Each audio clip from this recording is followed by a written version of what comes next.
There's a stretch of land in northern Tennessee where people don't build new houses anymore. Not because the soil is bad or the land is cursed in any official sense, but because the stories never stopped. Every generation has its own version. A hunter who heard a woman humming where no one should be. A child who woke up speaking in a voice that wasn't theirs. A visitor who swore something followed them home. Ask around long enough, and someone will eventually point toward the old Bell property and say, whatever started there, it never really ended. To begin, the Bell family didn't know that when they settled on the land in 1804, to them, it was just fertile ground, a quiet valley, a place to raise children and livestock. But by the fall of 1817, something had begun to stir, something that didn't want them there. It started with John Bell walking the fence line one evening, lantern in hand. Had done it countless times, checking for predators, making sure the livestock were safe. But that night he heard movement in the cornfield beside him. Not the quick rustling of an animal. This was slow, steady, as if something was deliberately parting the stalks one by one. He raised the lantern and called out, expecting a neighbor or a stray dog. The rustling stopped. Then two eyes appeared just above the corn, reflective, unblinking, fixed on him.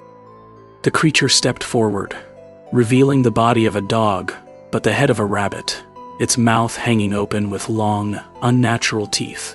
John froze. The lantern flickered, and in the next heartbeat, the creature vanished. Not ran, not turned. It simply ceased to exist. John didn't tell his family what he'd seen. Not yet. But the silence in the house that night felt heavier than usual, as if something unseen had followed him home. Inside, the disturbances began quietly.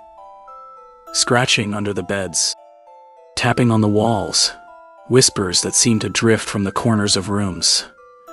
The children complained of rats, but no holes were ever found.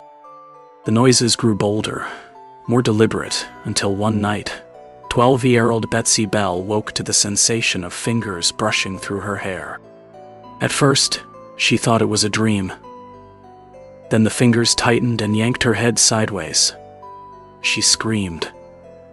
Her brothers ran in with lanterns, but no one was there.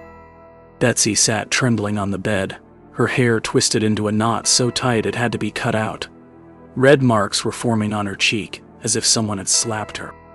The attacks escalated.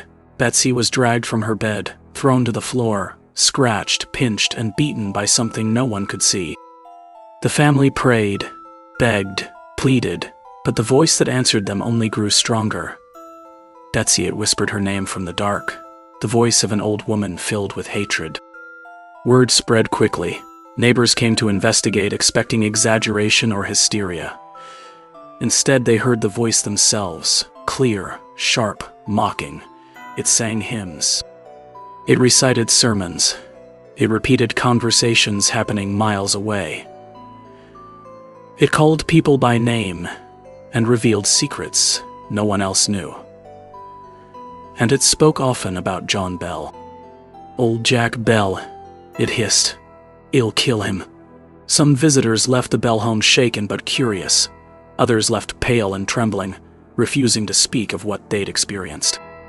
But the haunting didn't stay confined to the Bell house. One evening, the Johnson family, neighbors who lived nearly a mile away, visited the Bells to offer support. They returned home unsettled but unconvinced.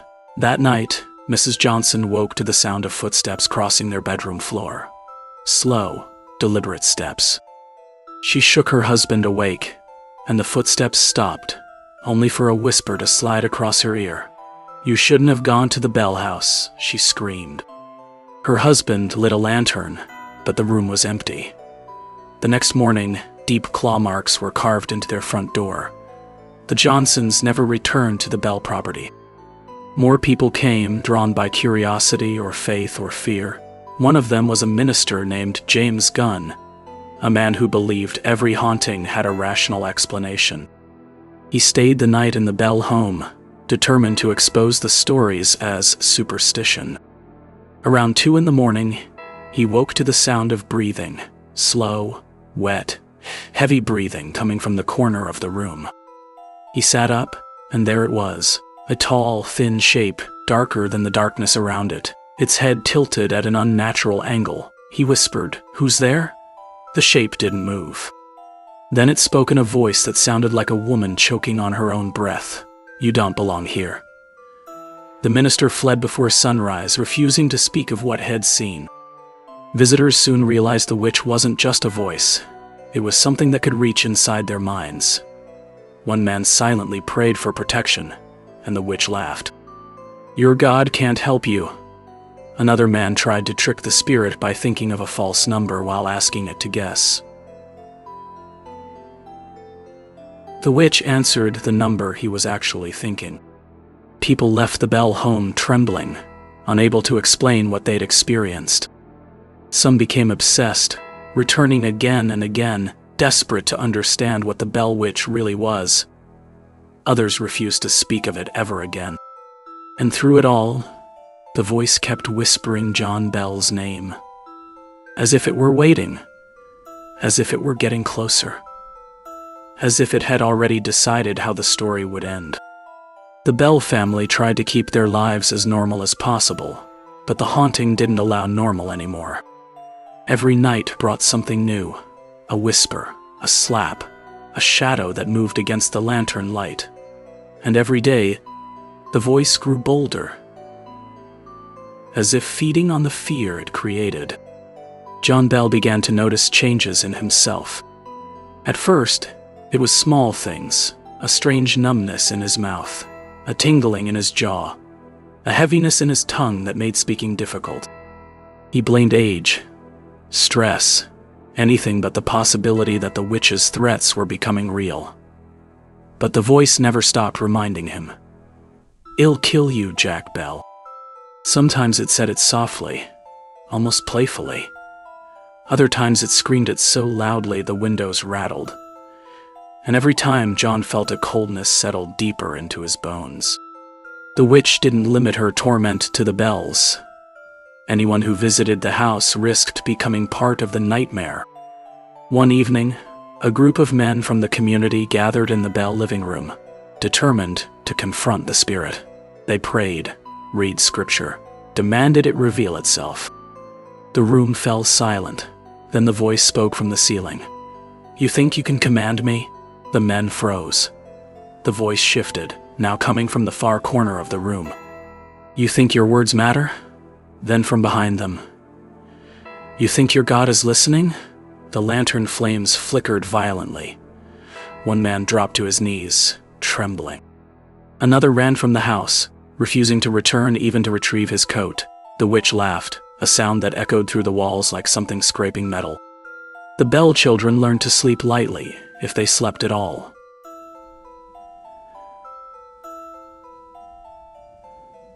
Betsy suffered the worst of it. She would wake with bruises around her wrists, as if someone had held her down. Sometimes she felt breath on her neck, warm and foul. Sometimes she heard the witch whispering things she didn't understand. Warnings, threats, promises. One night, Betsy woke to the sound of someone crying. She sat up, heart pounding, and listened. The crying grew louder, closer, until it sounded like it was coming from right beside her bed. She reached out with shaking hands, expecting to find one of her brothers. Her fingers touched nothing. The crying stopped. Then a voice whispered directly into her ear. "Don't sleep, child. I'm not finished with you." Betsy screamed so loudly, the entire family rushed into her room. But the witch was already gone, leaving only the echo of her laughter behind. As the months passed, the haunting became a spectacle. People traveled from miles away to witness it. Some came out of curiosity, others out of fear, and a few came hoping to disprove the stories.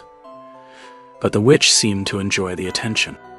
She mocked visitors, imitated their voices, revealed their secrets.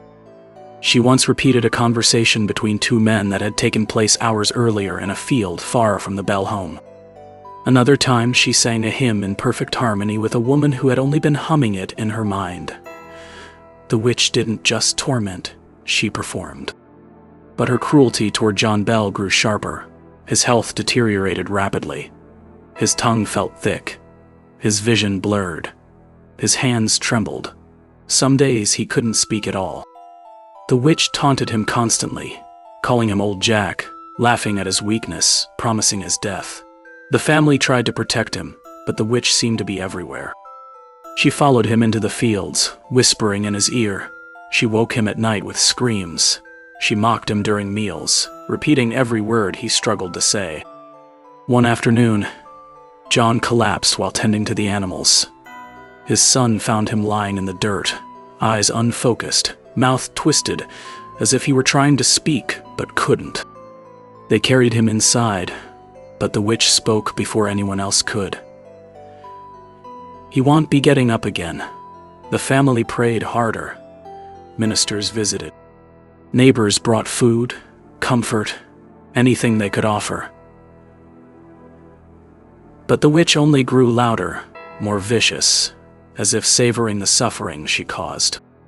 Betsy, already traumatized, began experiencing something new. Visions. She would see flashes of a woman's face, twisted with rage, eyes burning with hatred.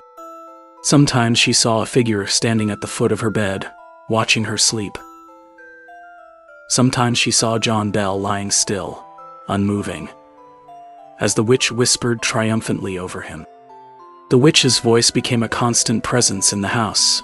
She mocked the family during meals. She interrupted prayers. She sang lullabies in a voice that shifted from sweet to shrill in an instant. And always, always, she returned to the same promise. Jack Bell will die. The night before John's final collapse, the witch was unusually quiet. The house felt tense, as if holding its breath.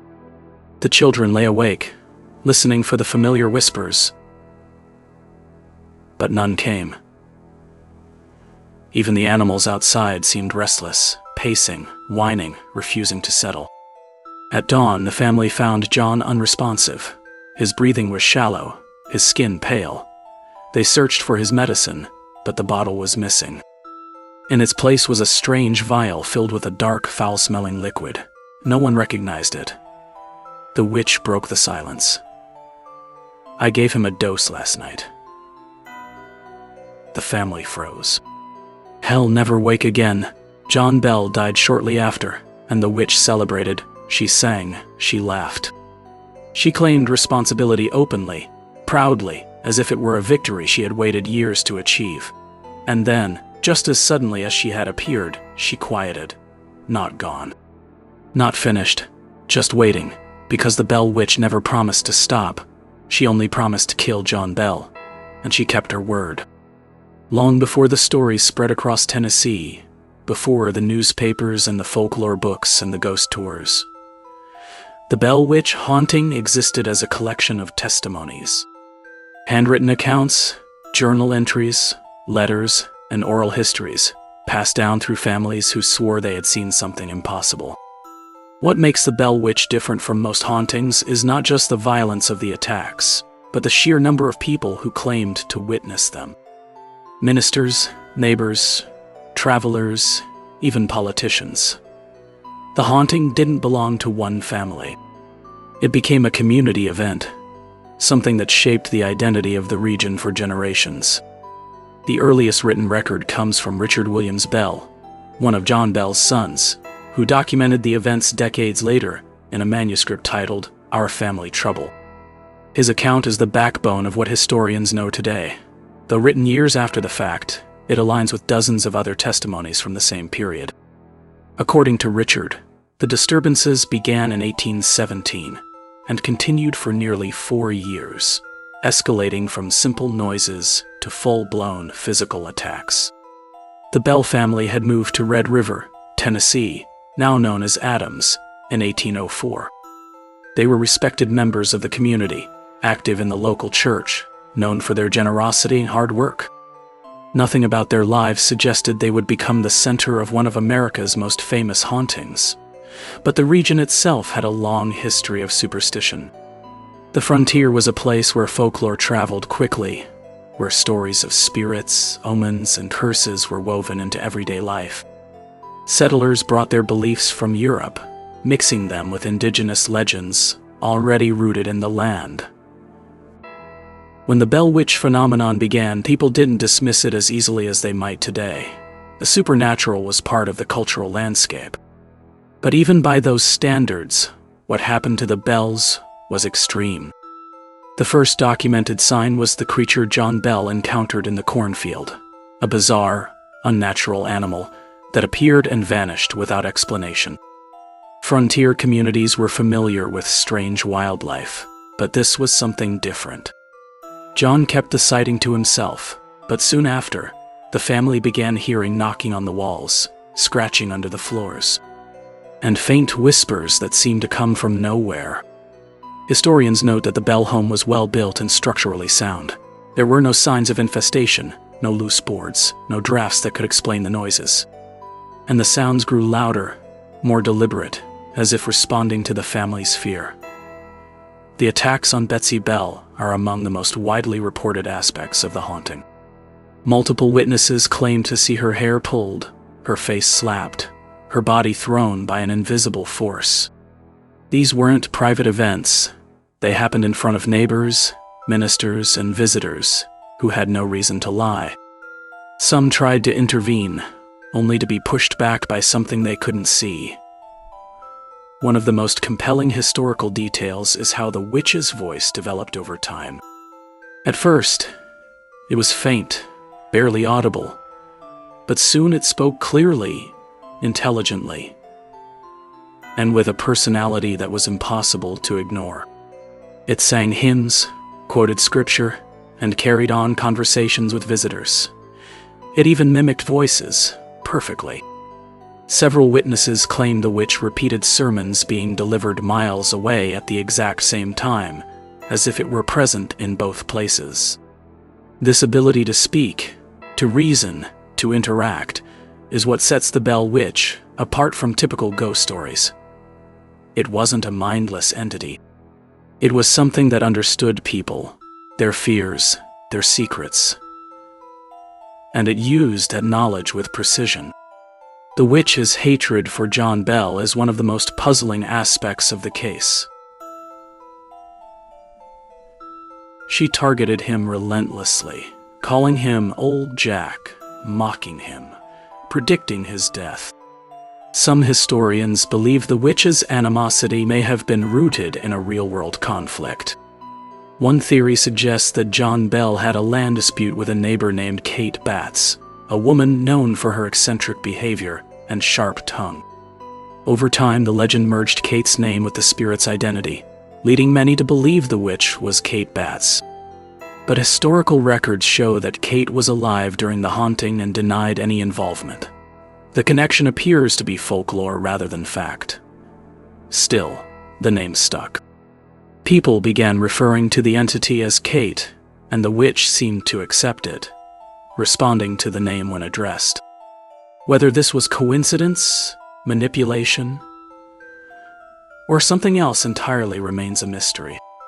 The involvement of Andrew Jackson is another detail that elevates the Bell Witch legend from local folklore to national curiosity. According to multiple accounts, Jackson, who would later become the 7th President of the United States, visited the Bell property with a group of men after hearing stories of the haunting. When their wagon allegedly refused to move as they approached the farm, Jackson reportedly exclaimed, "By the eternal boys, this is the witch!" The wagon moved only after the men acknowledged the spirit's presence. Though historians debate the accuracy of this story, it appears in several early accounts and reflects how widespread the legend had become. The idea that a future president sought out the Bell Witch speaks to the haunting's impact on the region. As John Bell's health declined, the witch's behavior became more aggressive. Witnesses claimed it taunted him daily, predicting his death with chilling accuracy. When John died in December 1820, the witch allegedly laughed and sang at his funeral. The family found a strange vial near his bedside, and when they tested it on a cat, the animal died instantly. The witch claimed responsibility, saying she had given John a dose the night before. Whether this was supernatural intervention, poisoning, or a tragic coincidence remains one of the most debated aspects of the case.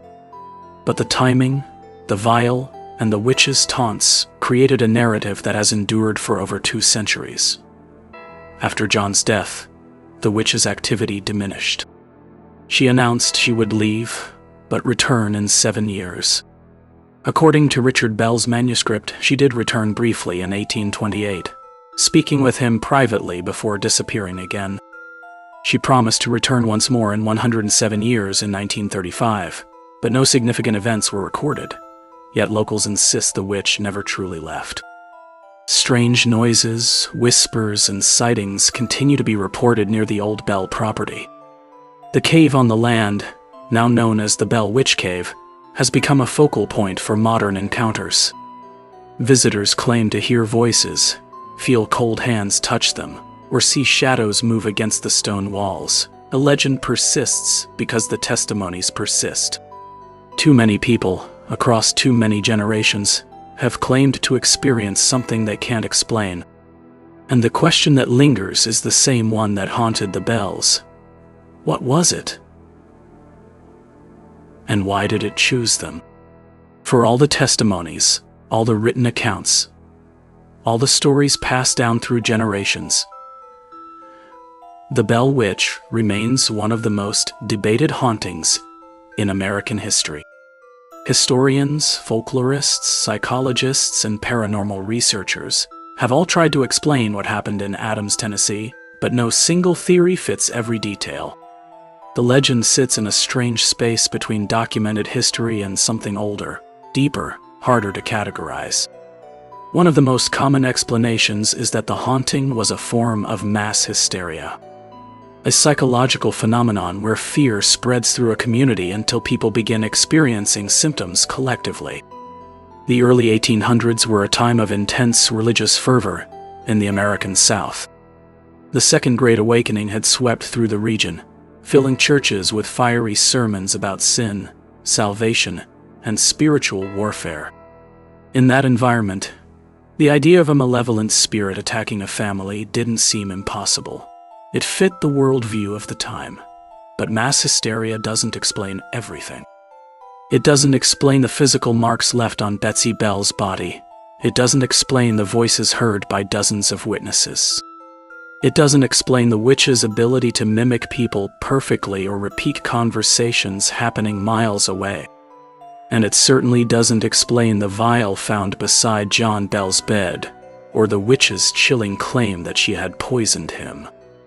Another theory suggests the haunting was a hoax, that someone in the Bell family, or someone close to them, orchestrated the events. But the scale of the haunting makes this unlikely. The Bell home was small, crowded, and constantly filled with visitors. Pulling off a years-long deception involving voices, physical attacks, and supernatural knowledge would have required coordination far beyond what a frontier family could manage. And if it were a hoax, no one ever confessed. No one ever slipped. No one ever revealed the truth. Some researchers believe the Bell Witch legend may have roots in older Appalachian folklore. The region is rich with stories of spirits, witches, and shapeshifters, tales brought by European settlers and blended with indigenous beliefs. The idea of a spirit that speaks, mimics, and torments is not unique to Tennessee. Similar stories appear in Scottish, Irish, and Cherokee traditions. It's possible the Bell Witch was a cultural echo, a manifestation of fears carried across oceans and generations. But even that explanation doesn't fully account for the specificity of the Bell case, the names, the dates, the witnesses, the physical evidence. The haunting wasn't just a story told around campfires. It was documented by people who had nothing to gain and everything to lose by admitting they'd seen something supernatural. The most unsettling theory is the simplest, that the Bell Witch was exactly what the witnesses claimed, a conscious, intelligent entity with motives of its own. Something that attached itself to the Bell family for reasons no one understood. Something that hated John Bell with a ferocity that defied explanation. Something that could speak, think, and act with purpose. If that's true, then the Bell Witch wasn't a ghost in the traditional sense. Ghosts are echoes, memories, fragments of people who once lived. The Bell Witch behaved more like a poltergeist, a force capable of manipulating the physical world. But even poltergeists rarely speak, and none in recorded history have demonstrated the intelligence attributed to the Bell Witch. Some modern researchers classify the entity as something else entirely, not a spirit of the dead, but something older. Something that predates the Bell family, the settlement, even the country itself. A presence tied to the land, awakened or disturbed by the arrival of new people. This theory is impossible to prove, but it aligns with the way the witch behaved, territorial, intelligent, and deeply personal in her attacks. After John Bell's death, the witch's activity diminished, but it didn't disappear. She returned briefly in 1828, speaking with Richard Bell before vanishing again. Her promise to return in 107 years in 1935 went largely unfulfilled, at least publicly. But locals in Adams insist the witch never left. They speak of strange noises in the fields, whispers in the cave, shadows that move against the stone walls.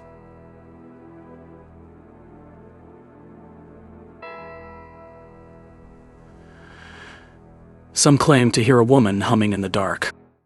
Others say they felt a hand touch their shoulder when no one was behind them. The Bell Witch Cave, now a tourist site, has become the center of modern encounters. Visitors report hearing footsteps behind them, feeling cold spots, or seeing figures in the darkness. Some leave with scratches on their arms or backs. Others refuse to go inside at all, claiming they felt something watching them from the entrance. Skeptics dismiss these experiences as imagination, suggestion, or the power of a good story. But believers argue that the cave sits on the same land where the Bell family lived, the same land where the witch first appeared. If the entity was tied to the land, then the cave would be the perfect place for it to linger. The Bell Witch legend endures because it refuses to be neatly categorized. It's too detailed to be dismissed as folklore, too strange to be accepted as fact, too persistent to be forgotten. It sits in the space between history and nightmare, a story that feels both impossibly old and disturbingly modern. And perhaps that's why the legend still resonates. The Bell Witch isn't just a haunting, it's a reminder that some stories don't end. Some questions don't have answers. Some places hold on to their past in ways we can't fully understand. The people of Adams, Tennessee don't claim to know what the Bell Witch was. They don't pretend to have solved the mystery, but they do agree on one thing. Whatever happened to the Bell family left a mark on the land, a presence that hasn't faded with time. And if you ask them whether the Bell Witch is still out there, still watching, still waiting, they'll tell you the same thing. She never left. She simply went quiet. And quiet doesn't mean gone. If you've stayed with me through this story, thank you for spending your time here tonight.